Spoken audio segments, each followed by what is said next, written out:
Hello दोस्तों, एक बार फिर से मैं हाजिर हूँ 24 अगस्त 2021 के डेली पीआईबी एनालिसिस के साथ। आप ध्यान से वीडियो देखिए क्योंकि सारे इंपॉर्टेंट आर्टिकल्स हम इसमें कवर करेंगे। नीति आयोग और वर्ल्ड रिसोर्स इंस्टीट्यूट इनके द्वारा ज्वाइंटली लॉन्च किया गया है फोरम फॉर डीकार्बोनाइजिंग ट्रांसपोर्ट, यानी ट्रांसपोर्ट सेक्टर को कार्बन रहित बनाने के लिए फोरम लॉन्च किया गया है। NITI Aayog and world resource institute, ये देख लीजिए, NITI Aayog world resource institute इनके द्वारा ज्वाइंटली लॉन्च किया गया है forum for decarbonising transport in India. ये जो फोरम है डीकार्बोनाइजिंग ट्रांसपोर्ट के लिए, ये एनडीसी टीआईए प्रोजेक्ट का पार्ट है। एनडीसी टीआई मतलब transport initiative for Asia. Asia में ट्रांसपोर्ट में जो कार्बन एमिशन हो रहा है उसको रिड्यूस करने के लिए NDC transport initiative for Asia project को रन किया है, यानी एनडीसी टीआईए प्रोजेक्ट। अब उसी के तहत ये forum for decarbonising transport in India NITI Aayog ने लॉन्च किया है। इसमें क्या होगा, मोबिलिटी और एनर्जी सेक्टर, इसके जो स्टेक होल्डर हैं वो पार्टिसिपेट करेंगे और कोशिश करेंगे कैसे ट्रांसपोर्ट सेक्टर से जीएचजी एमिशन को कर्व कर सकते हैं। एशिया में 2 डिग्री सेंटीग्रेड टेम्परेचर बढ़ने से रोक सकते हैं 2100, यानी जो 21st सेंचुरी की एंडिंग आएगी तब तक। देखिए, अगर बात की जाए इंडिया की, तो ट्रांसपोर्ट सेक्टर की बात करें तो 3rd most CO2 emitting sector है इंडिया का। 2020 में आईईए और ministry of environment forest climate change का 2018 का डाटा सजेस्ट करता है कि ट्रांसपोर्ट सेक्टर और रोड ट्रांसपोर्ट इंडिया में जो CO2 एमिशन है उसका 90% तक क्या करता है, कंट्रीब्यूट करता है। देखिए, ministry of environment forest and climate change 2018 में डाटा रिलीज किया, फिर इंटरनेशनल एनर्जी एजेंसी ने उसी को 2020 में रिलीज किया। इसमें बताया गया कि जो ट्रांसपोर्ट सेक्टर है अकेला जो है 90% कार्बन एमिशन के लिए रिस्पॉन्सिबल है इंडिया में। PM 2.5, PM 10.5 ये तो बहुत ज़्यादा ट्रांसपोर्ट सेक्टर से बनते हैं। पहले मैं निकलता था, जैसे बाइक पे निकले तो चेहरा इतना ज़्यादा गंदा नहीं होता था, लेकिन अब बाइक पे निकलो तो लौट के आओ तो बिल्कुल ब्लैक कलर का छूटता है चेहरे से, बिल्कुल। तो वैसा हो गया है इंडिया में इस समय। बाकी आपको पता ही है, नीति आयोग द्वारा national mission on transformative mobility and battery storage launch किया गया था। पर्पस था इलेक्ट्रिक व्हीकल और सस्टेनेबल मोबिलिटी को प्रमोट करना। ये कार्बन एमिशन को रिड्यूस करने के लिए और ट्रांसपोर्ट सेक्टर को बेहतरीन बनाने के लिए, इलेक्ट्रिक व्हीकल से रिलेटेड बनाने के लिए लॉन्च किया गया था। National mission on transformative mobility and battery storage 2019 में लॉन्च किया गया था। 5 वर्ष के लिए मिशन है 2024 तक। पर्पस क्या है, हॉलिस्टिक मोबिलिटी इनिशिएटिव्स लिए जाएंगे फेज वाइज मैनर में। तो एक तरह से PMP लॉन्च किया जाएगा, phased manufacturing program electric vehicle के लिए। और ये जो फेज्ड मैन्युफैक्चरिंग प्रोग्राम है इसके लिए national mission on transformative mobility and battery storage 2019 में लॉन्च किया गया। 5 वर्ष के लिए मिशन है।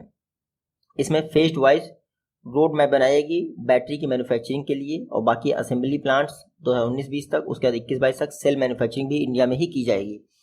ये जो इलेक्ट्रिक व्हीकल को जो हम प्रमोट कर देंगे, फेम इंडिया स्कीम आपको पता ही है, faster adoption and manufacturing of electric and hybrid vehicle. Fame India scheme का भी यही टारगेट है, इलेक्ट्रिक व्हीकल्स को प्रमोट करना, ठीक है। उसके लिए इंफ्रास्ट्रक्चर के लिए अलग से 10,000 करोड़ का फंड है, 1,000 करोड़ का मेरे ख्याल से, वो आप देख लीजिएगा, कई बार पढ़ चुके हैं fame India scheme. Next question है, एथेनॉल इकोनॉमी पर एक वेबिनार ऑर्गेनाइज किया गया है। क्यों? एथेनॉल ब्लेंडेड फ्यूल्स को प्रमोट करने के लिए। देख लेते हैं। देखिए, international centre for automotive technology, ICAT, international centre for automotive technology, इन्होंने 2 दिनों का वेबिनार ऑर्गेनाइज किया है एथेनॉल इकोनॉमी पर। ये वेबिनार एस्पायर प्लेटफॉर्म पर ऑर्गेनाइज किया गया है। एस्पायर इस समय आज़ादी का अमृत महोत्सव, मतलब 75वीं सालगिरह चल रही है ना, उसको मना रहा है। एस्पायर प्लेटफॉर्म आपको पता ही है, ऑटोमोटिव इंडस्ट्री का प्लेटफॉर्म है। उसी पर एथेनॉल इकोनॉमी पर एक वेबिनार ऑर्गेनाइज किया गया है। PM मोदी ने इस दौरान वो रिपोर्ट भी रिलीज की जिसमें 2020 से 2025 तक इंडिया में एथेनॉल ब्लेंडिंग का रोड मैप क्या होना चाहिए, उस कमेटी की रिपोर्ट भी PM मोदी ने पटल पर रखी, वहां पर डिस्कस किया। PM मोदी ने कहा कि अगले 5 वर्षों में, 2020 से लेकर 2025 तक 5 वर्षों में एथेनॉल ब्लेंडिंग 20% करनी है। अभी सब कुछ देखेंगे, ठीक है। एथेनॉल ब्लेंडिंग से क्या होगा, जो इंपोर्ट पर डिपेंडेंसी है थोड़ी सी कम पड़ेगी, लगभग 20% तो कम ही पड़ जाएगी ना। गवर्नमेंट ऑफ इंडिया का टारगेट है कि अगर 2025 तक हमें 20% एथेनॉल ब्लेंडिंग का टारगेट अचीव करना है तो 41,000 करोड़ का इन्वेस्टमेंट करना पड़ेगा। अब देखते हैं ये एथेनॉल ब्लेंडिंग। देखिए, जो एथेनॉल इकोनॉमी पॉलिसी है वो, उसका डॉक्यूमेंट नीति आयोग ने प्रिपेयर किया है। अभी वर्तमान में जो एथेनॉल ब्लेंडिंग है कंट्री में वो 8.5%, कितनी, 8.5%। फिनेंशियल ईयर 22 की एंडिंग तक इसको 10% करना है, जो कि इजीली हम लोग अचीव कर लेंगे। अगर 10% करने की बात की जाए तो वर्तमान में 300 करोड़ एथेनॉल प्रोड्यूस होता है, इसको 400 करोड़ करना पड़ेगा तभी 10% ब्लेंडिंग हो पाएगी। लेकिन अगर 2025 तक 20% करना है तो इस 400 करोड़ को बढ़ाकर 1000 करोड़ लीटर करना पड़ेगा ताकि एथेनॉल ब्लेंडिंग 20% हो पाए। Aspire automotive solutions portal for industry research and education, इसमें क्या एस्पायर का पर्पस ये था लॉन्च करने का कि इंडस्ट्रीज में रिसर्च एजुकेशन के लिए एक ऐसा पोर्टल हो जहां पर लोग आकर सारा डाटा एक तरह से देख सकें और रिसर्च को बढ़ावा दे सकें। एस्पायर कोशिश कर रहा है कि जो गैसोलीन का कंजप्शन हो रहा है उसको 18% तक रिप्लेस कर देना है, और अगर 20% आप एथेनॉल ही यूज करने लगे तो गैसोलीन का कंजप्शन 16% रिड्यूस हो जाएगा। इंडिया में कई सारे इनिशिएटिव लिए गए हैं एथेनॉल ब्लेंडिंग के लिए। एथेनॉल ब्लेंडिंग प्रोग्राम 2003 में लॉन्च किया गया था, पहले 5% टारगेट था, फिर 10। अब देखिए एथेनॉल ब्लेंडिंग जो नेशनल पॉलिसी ऑन बायोफ्यूल आई थी 2018 में, वो याद रखिएगा। एथेनॉल ब्लेंडिंग का टारगेट था उसमें 2030 तक 20%, लेकिन बाद में गवर्नमेंट ऑफ इंडिया ने इसको 2025 कर दिया। तो आपसे एग्जाम में पूछे कि नेशनल पॉलिसी ऑन बायोफ्यूल कब आई थी? 2018 में। इसमें एथेनॉल ब्लेंडिंग का टारगेट 2030 तक कितना था? 20%, या फिर 20% कब तक था? 2030 तक, याद रखिएगा। फिर प्रधानमंत्री जीवन योजना लॉन्च की गई 2019 में 2G एथेनॉल सेक्टर को बढ़ावा देने के लिए, ठीक है। फिर गोवर्धन स्कीम लॉन्च की गई 2018 में, galvanising organic bio agro resources, यानी कैटल डंग जो ऑर्गेनिक वेस्ट होता है उसको यूटिलाइज करने के लिए गोवर्धन। फिर रूको प्रोग्राम फसाई रन कर रहा है। रूको प्रोग्राम में क्या है, जो कुकिंग ऑयल बच जाता है आपका बायो डीजल में कन्वर्ट करना है उसको। तो कुछ इनिशिएटिव लिए गए हैं आपके एथेनॉल के लिए। अगला क्वेश्चन है, अगला आर्टिकल है, 1 करोड़ कंसल्टेशंस किए जा चुके हैं ई संजीवनी पोर्टल पे। आपको पता ही है 2 तरीके के पोर्टल हैं, ई संजीवनी OPD और AWH, मेरे ख्याल से कुछ ऐसे ही है। यूनियन हेल्थ मिनिस्ट्री, इन्होंने क्या कहा है, नेशनल टेलीमेडिसिन सर्विस ई संजीवनी काफ़ी तेजी से देश में बढ़ रही है।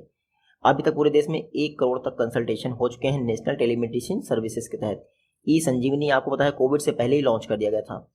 ये देख लीजिए, पिछले 10 महीनों में 1000% की ग्रोथ रेट देखने को मिली है ई संजीवनी पोर्टल पे। क्यों भैया? कोई बाहर ही नहीं निकल रहा है तो सब लोग इसी से कर रहे हैं, और पैसा डॉक्टर्स पूरा ले रहे हैं। ऐसा नहीं कि 500 की फीस 400 कर दी उन्होंने, पैसा पूरा ले रहे हैं, ठीक है। पहले आप पे करोगे फिर आप जाके इलाज अपना करवाओगे। जो ministry of farmer and welfare है, उन्होंने 2018 में कहा था कि टेलीमेडिसिन सर्विस होनी चाहिए आयुष्मान भारत को इम्प्लीमेंट करने के लिए। आयुष्मान भारत आपको पता है, पढ़ाने की जरूरत नहीं है। जो नेशनल टेलीमेडिसिन सर्विस है, ministry of health and family welfare द्वारा पूरे देश में इवॉल्व की गई, और ये OPD सर्विसेज भी प्रोवाइड करती है। ई संजीवनी नेटवर्क अभी 75,000 पेमेंट्स को सर्विसेज प्रोवाइड कर रहा है। इसमें क्या है, 439 ऑनलाइन OPDs है, 439 ऑनलाइन OPDs भी हैं, ठीक है। ई संजीवनी पोर्टल इस समय इंडिया के 701 डिस्ट्रिक्ट्स में इंप्लीमेंट किया जा रहा है। और याद रखिएगा, जो ई संजीवनी पोर्टल के 56% पेशेंट हैं वो हैं फीमेल। आपको याद रखना है ये 1 करोड़ पेशेंट जो ई संजीवनी के हैं उनकी एज 80 वर्ष से ऊपर है। कितनी? 1 करोड़ पेशेंट में से 0.5% पेशेंट ऐसे हैं जिनकी एज 80% से ऊपर है, और 18% ऐसे हैं जिनकी एज 20% से नीचे है। यहाँ देख लीजिए ई संजीवनी पोर्टल जेंडर वाइज डाटा क्या है, 56.17% महिलाओं के लिए ई संजीवनी पोर्टल यूज हो रहा है, 43.80% पुरुषों के लिए, बाकी ट्रांसजेंडर के लिए। ई संजीवनी पोर्टल की सबसे ज्यादा सर्विसेज कहाँ ली गई हैं, तो आप यहाँ देख लीजिए। ई संजीवनी अगर टोटल की बात की जाए नेशनल टेलीमेडिसिन कंसल्टेशन, तो सबसे ज्यादा लिए गए हैं आपके आंध्र प्रदेश में। कहाँ पर? आंध्र प्रदेश में। और वहीं अगर ई संजीवनी हेल्थ है, Ayushman Bharat health and wellness centre की बात करें तो आप देख लीजिए आंध्र प्रदेश में सबसे ज्यादा है। लेकिन अगर ई संजीवनी OPD की बात करें तो कहाँ पर ज्यादा है? तमिलनाडु में ज्यादा है। लेकिन आपसे इतना डीप नहीं पूछेंगे, आंध्र प्रदेश टॉप कर रहा है नेशनल टेलीमेडिसिन सर्विस को यूज करने में, ये आपसे पूछ सकते हैं। नेक्स्ट आर्टिकल है NITI Aayog ministry of donor, इन्होंने पहला एडिशन रिलीज किया है NER डिस्ट्रिक्ट SDG इंडेक्स का। देख लेते हैं, फर्स्ट एडिशन जारी किया गया है NER डिस्ट्रिक्ट SDG इंडेक्स का। पहली बार नॉर्थ ईस्टर्न रीजन के लिए, यानी नॉर्थ ईस्ट में जो 8 राज्य हैं, 7 सिस्टर्स प्लस सिक्किम, तो सिक्किम 7 सिस्टर्स का पार्ट नहीं है लेकिन नॉर्थ ईस्टर्न रीजन के लिए आता है। उन 8 राज्यों और 120 डिस्ट्रिक्ट्स के लिए NER district SDG index and dashboard report जारी की गई है। ये NITI Aayog, ministry of donor और UNDP का कोलैबोरेटिव एफर्ट है। देखिए अभी इसमें हम लोगों ने डिटेल्ड एनालिसिस नहीं किया है। आज की PIB में 27 अगस्त की PIB PDF जो पेड ग्रुप में दी गई है उसमें डिटेल्ड एनालिसिस है इस रिपोर्ट का। हालांकि मैं आपको बता दूं ईस्ट सिक्किम नहीं, ईस्ट असम ने टॉप किया मेरे ख्याल से। बाकी जो भी कंफ्यूजन होगा 27 अगस्त वाले में क्लियर हो जाएगा। अभी आप मत नोट करिएगा, जो लिखा है सिर्फ वही नोट करिए। तो फर्स्ट एडिशन जारी हुआ है NER district SDG index report का। इसमें जो NER district SDG index report है वो कितने पैरामीटर्स पर जारी हुई आपको रखना है। देखिए 84 इंडिकेटर्स, 15 SDG गोल्स और 50 टारगेट्स, इसके आधार पर NER district SDG index dashboard baseline report 2021-22 को प्रिपेयर किया गया है नीति आयोग द्वारा, और इसी के आधार पर आपका NER district SDG index report जारी की गई है। तो ये हम लोगों ने एक मोटा मोटा एनालिसिस कर लिया कि पहली बार डाटा जारी किया गया है, मिनिस्ट्री ऑफ डोनर का कोलैबोरेशन है विद UNDP, नीति आयोग ने प्रिपेयर किया है। अब हम पहले जान लेते हैं SDG इंडिया इंडेक्स। ये तो सब लोग जानते ही होंगे, केरल टॉप करता है मोस्टली हर बार। तो कुछ समय पहले 2020-21 के लिए नीति आयोग द्वारा SDG इंडेक्स एंड डैशबोर्ड जारी किया गया था, तीसरा एडिशन UNDP की मदद से SDG इंडेक्स जो इंडिया के लिए है वो नीति आयोग द्वारा रिलीज किया गया था। नीति आयोग द्वारा 2018 में इसकी शुरुआत की गई थी। नीति आयोग को 2 मैंडेट दिए गए हैं इंडिया में। पहली बात तो SDGs इंप्लीमेंट करने का और मॉनिटरिंग करने का, भैया SDGs ढंग से लागू होने चाहिए। दूसरा कोऑपरेटिव फेडरलिज्म को प्रमोट करने के लिए। SDG इंडेक्स की बात करें तो 2030 एजेंडा जो है वो आपका है SDG इंडेक्स। 2015 में अडॉप्ट किया गया था, मिलेनियम डेवलपमेंट गोल्स को रिप्लेस किया था। इसमें 17 सस्टेनेबल डेवलपमेंट गोल्स हैं, 169 टारगेट्स हैं, याद रखिएगा। नॉर्मल SDG इंडेक्स देख लेते हैं। SDG इंडिया इंडेक्स क्या रिजल्ट आया था, तो 75 के स्कोर के साथ केरल ने टॉप किया था लार्ज स्टेट्स की कैटेगरीज में। हिमाचल प्रदेश ने हिली रीजन में टॉप किया था, आपको पता ही है। बाकी हमें ये पढ़ने की जरूरत नहीं कुछ भी। तो SDG इंडिया इंडेक्स उसमें केरल ने टॉप किया था, फिर हिमाचल प्रदेश जो आपका हिली एरिया उसमें टॉप किया था। नेक्स्ट आर्टिकल देखते हैं। ये हेडलाइंस मेरे ख्याल कुछ और पड़ी है, आर्टिकल देख लेते हैं। सेंट्रल मैन्युफैक्चरिंग टेक्नोलॉजी इंस्टीट्यूट जो कि बेंगलुरु में है, उसने समर्थ उद्योग भारत 4.0 प्लेटफॉर्म के अंतर्गत एक वेबिनार ऑर्गेनाइज किया है आजादी का अमृत महोत्सव सेलिब्रेट करने के लिए। इसमें क्या हुआ है, समर्थ उद्योग सेंटर्स के एक्सपर्ट से बातचीत की गई है। समर्थ उद्योग सेंटर इंडिजिनस टेक्नोलॉजी डेवलपमेंट के लिए काम करता है, और जो इंडस्ट्री 4.0 इनिशिएटिव है उसके लिए लोगों को इंस्पायर करता है कि इंडस्ट्री 4.0 पर फोकस करें। इंडस्ट्री 4.0 क्या है, देखिए साइबर फिजिकल सिस्टम से रिलेटेड है। Cyber physical system, artificial intelligence, इनका यूज होना चाहिए इंडस्ट्री 4.0 में। इसीलिए समर्थ उद्योग सेंटर स्थापित किया गया है और इसी के तहत इंडस्ट्री 4.0 को प्रमोट किया जाता है। और इसी के तहत सेंट्रल मैन्युफैक्चरिंग टेक्नोलॉजी इंस्टीट्यूट जो कि बेंगलुरु में है, उसने समर्थ उद्योग सेंटर के एक्सपर्ट के साथ बातचीत की है समर्थ उद्योग भारत 4.0 प्लेटफॉर्म के द्वारा। तो ये सारा था वेबिनार समर्थ, आप देख लीजिए। समर्थ उद्योग भारत 4.0, समर्थ का फुल फॉर्म है smart advance manufacturing and rapid transformation hub. Industry 4.0 initiative है डिपार्टमेंट ऑफ हैवी इंडस्ट्रीज का। तो समर्थ का फुल फॉर्म याद रखिएगा, डिपार्टमेंट ऑफ हैवी इंडस्ट्रीज का इनिशिएटिव है। पर्पस क्या है, जो इंडिया का कैपिटल गुड्स सेक्टर है उसमें कॉम्पिटिटिवनेस को इन्हांस करना। ये जो कॉम्पिटिटिव इन्हांसमेंट की बात की जा रही है इंडिया के कैपिटल गुड्स सेक्टर की, 2014 में ही प्राइम मिनिस्टर मोदी जी के आने के बाद लॉन्च कर दी गई थी। समर्थ उद्योग 4.0 ये याद रखिएगा, डिपार्टमेंट ऑफ हैवी इंडस्ट्रीज का। इंडस्ट्री 4.0 ये फोर्थ इंडस्ट्रियल रिवोल्यूशन की बात करता है। Cyber physical transformation of manufacturing, यानी मैन्युफैक्चरिंग में साइबर फिजिकल ट्रांसफॉर्मेशन होना चाहिए। साइबर सिक्योरिटी का, साइबर का यूज होना चाहिए। Internet of things, cloud computing ये सब कुछ यूज होना चाहिए। इंडिया की बात करें तो India third largest startup ecosystem है वर्ल्ड में आफ्टर US एंड चाइना, ये आपको पता ही है। इंडिया का जो मैन्युफैक्चरिंग सेक्टर है वो GDP में 17% कॉन्ट्रीब्यूट करता है। 2018 में वर्ल्ड इकोनॉमिक फोरम इनकी मदद से 2018 में वर्ल्ड इकोनॉमिक फोरम की मदद से इंडिया में centre for the fourth industrial revolution स्थापित किया गया है। गवर्नमेंट ऑफ इंडिया इसमें हेल्प कर रहा है। तो इंडिया में जो centre for the fourth industrial revolution स्थापित किया गया 2018 में वर्ल्ड इकोनॉमिक फोरम की हेल्प से स्थापित किया गया है। समर्थ उद्योग भारत 4.0 इनिशिएटिव क्या है, इंडस्ट्री 4.0 को इम्प्लीमेंट करने के लिए ये इनिशिएटिव लॉन्च किया गया था। और 2015 तक जो इंडियन मैन्युफैक्चरिंग है या फिर इंडियन मैन्युफैक्चरर हैं उनको टेक्नोलॉजिकल सॉल्यूशंस प्रोवाइड करने के लिए इसके लिए अवेयरनेस प्रोग्राम चलाया जाए, ट्रेनिंग प्रोग्राम, डेमो सेंटर स्थापित किया है 2025 तक। इसके लिए समर्थ उद्योग भारत 4.0 इनिशिएटिव लॉन्च किया गया। इंडस्ट्रियल रिवोल्यूशन कैसे हुआ, ये फेज 1 है, मैकेनाइजेशन हुआ। फेज 2 में मैस प्रोडक्शन हुआ। फेज 3 में ऑटोमेशन, कंप्यूटर्स वगैरह आ गए। फेज 4 में साइबर फिजिकल सिस्टम। ये आपका इंडस्ट्रियल रिवोल्यूशंस हैं। नेक्स्ट आर्टिकल है नेशनल एजुकेशन पॉलिसी। एक साल में क्या इनिशिएटिव लिए गए हैं, कैसे ये इंप्लीमेंट की जा रही है, क्या अचीवमेंट रहे हैं नेशनल एजुकेशन पॉलिसी। इस पर धर्मेंद्र प्रधान जी ने एक बुक लॉन्च किया, फिर टूल किट, कुछ भी जो भी लॉन्च किया, बुकलेट लॉन्च की, देख लीजिए। धर्मेंद्र प्रधान जी मिनिस्टर ऑफ एजुकेशन बन गए हैं, याद रखिएगा।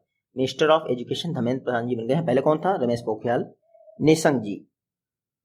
देखिए एनईपी 2020 इनिशिएटिव, इसको लॉन्च किया है। इसमें कई सारे इनिशिएटिव शामिल हैं। पहली बात, धर्मेंद्र प्रधान जी ने बुकलेट जारी की है नेशनल एजुकेशन पॉलिसी 2020 पर। इस बुकलेट में बताया गया है एक वर्ष में क्या हुआ है एजुकेशन सेक्टर में। उसके अलावा प्रिया इनिशिएटिव लॉन्च किया।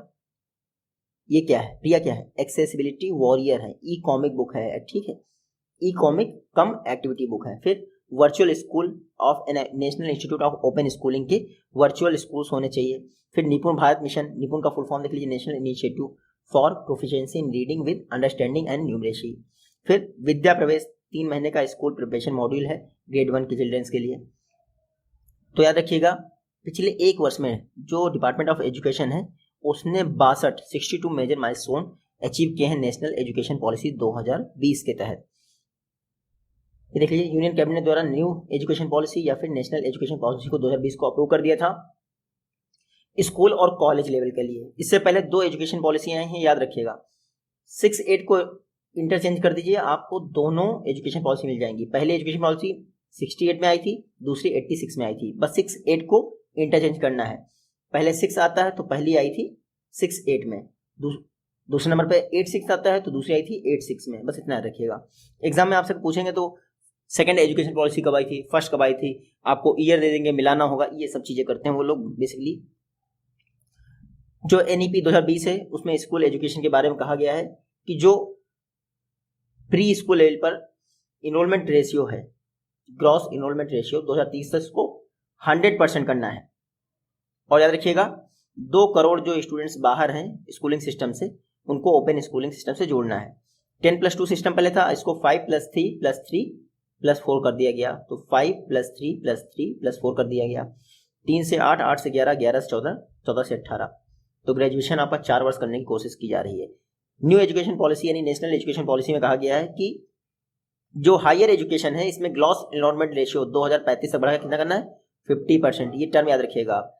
वर्तमान में ग्रॉस एनरोलमेंट रेशियो कितना है, 26.3%। तो ये कुछ फैक्ट आपको याद होने चाहिए ताकि एग्जाम में आप टिक कर पाएं। ये देख लीजिए, existing education policy, new education policy.